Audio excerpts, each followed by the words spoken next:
कुछ वस्तु समर्पित करूं और वह आपके उपयोग में नहीं आ सके तो देने का क्या मतलब है?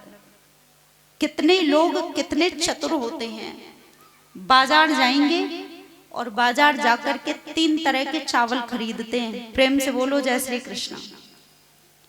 3 तरह के चावल, पहला बासमती बढ़िया वाला अपने लिए, सबसे महंगा वाला चावल अपने लिए, और दूसरे नंबर का चावल ब्राह्मणों के लिए, और तीसरे नंबर का सबसे सस्ता संतों के लिए। प्रेम से बोलो जय श्री कृष्ण। तो ठाकुर जी ऐसे लोगों से कभी प्रसन्न नहीं होते। भेदभाव नहीं करना चाहिए। जो वस्तु हमें अपने लिए प्रिय नहीं लगती उसे दूसरे को नहीं देना चाहिए।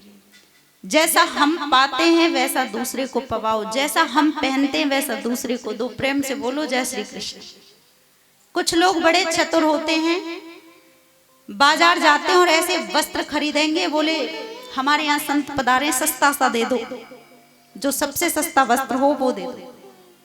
ऐसा नहीं करना चाहिए। तो आदरणीय श्री सुखदेव भगवान वर्णन करते हैं, परीक्षित, हे राजन, आज श्री बलि महाराज ने चरणों में सिर रख करके कहा कि मुझे लगता है कि आज मैं पूरा राज्य ही आपके चरणों पर वार दूं। मेरे यहाँ के आप अतिथि हैं, वरदान मांगे, क्या चाहिए? ये कुछ मांगे, क्या दे दूं आपको? लेकिन श्री वामन भगवान ने कहा कि बलि क्षमा करना, तुम महाराज प्रहलाद जी के वंश में से हो ना?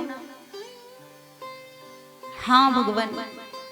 जैसे ये शब्द कहे तो बोले तुम्हारे यहाँ तो इस राज्य में तो बड़े बड़े दानी हुए, योद्धाओं में हिरण्यकश्यपु का क्या कहना, और महाराज विरोचन का क्या कहना, तुम्हारे पिता का क्या कहना, तुम्हारे बाबा प्रहलाद जी का क्या कहना भक्ति में, और यदि इसमें आप भी दान करें तो आश्चर्य की बात नहीं है।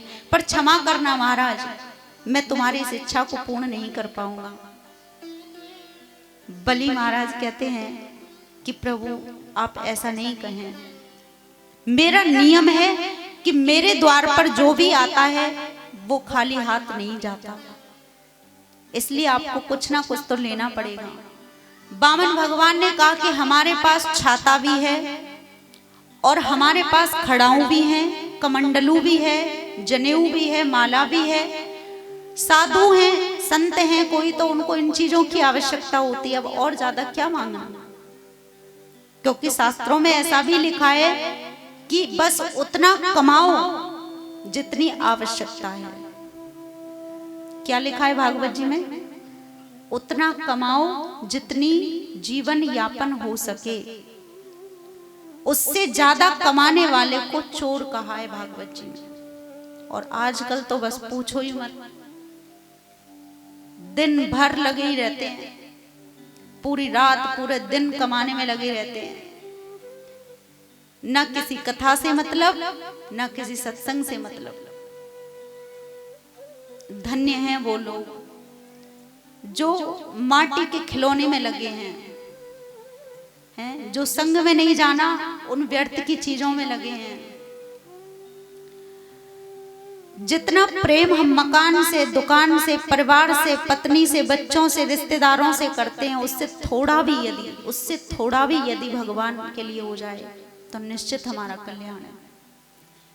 भागवत शास्त्र में लिखा है, भागवत जी में लिखा है कि बस उतना ही कमाओ जितना हमारा जीवन अच्छी तरह बीत जाए, उससे ज्यादा संग्रह नहीं करना चाहिए। तो श्री वामन भगवान कहते मेरे पास सब कुछ है, क्या मांगू? क्योंकि भगवान यहाँ बलि के यहाँ क्यों पधारे हैं पता है? सब लोग ये जानते हैं कि वामन भगवान बलि के यहाँ आए हैं, लेकिन ये पता है कि क्यों आए हैं? इसके आने के भी कई कारण छुपे हैं। पहला कारण, सबसे बड़ा कारण ये है कि बलि महाराज के मन में अभिमान की जागृति हो चुकी है, और जहां भक्त के मन में अभिमान आ जाए, राजा बलि दैत्य परिवार से जन्मे हैं, दैत्य बालक हैं, लेकिन भक्त हैं, अनन्य भक्त हैं, और श्री बलि महाराज के मन में बस एक छोटा सा अभिमान छिपाए कि मैं त्रिलोकी पति हूं, त्रिलोकी को मैंने जीत लिया है। भगवान इस अभिमान को निवृत्त करने के लिए, अभिमान को दूर करने के लिए बलि के यहाँ पधारे, क्योंकि ठाकुर जी का वचन है भागवत जी में कि जिस पर मैं कृपा करता हूँ, भगवान कहते हैं कि जिसको मैं अपना मानता हूं ना, उसे अभिमानी नहीं बनने देता, उसके मन में अभिमान नहीं आने देता जिसे मैं अपना मानता हूं। तो ठाकुर जी ने कहा बलि तो मेरा अपना है, इसके मन में अभिमान की जागृति होनी अच्छी बात नहीं है। भगवान जिसे अपना मानते उसे अभिमानी नहीं होने देते, और गलती से अभिमान आ भी जाए सज्जनों, तो ठाकुर जी उस अभिमान को शीघ्रता से निकालते हैं। प्रेम से बोलो जय श्री कृष्ण। शीघ्र ही भक्त के अभिमान की निवृत्ति कर देते हैं।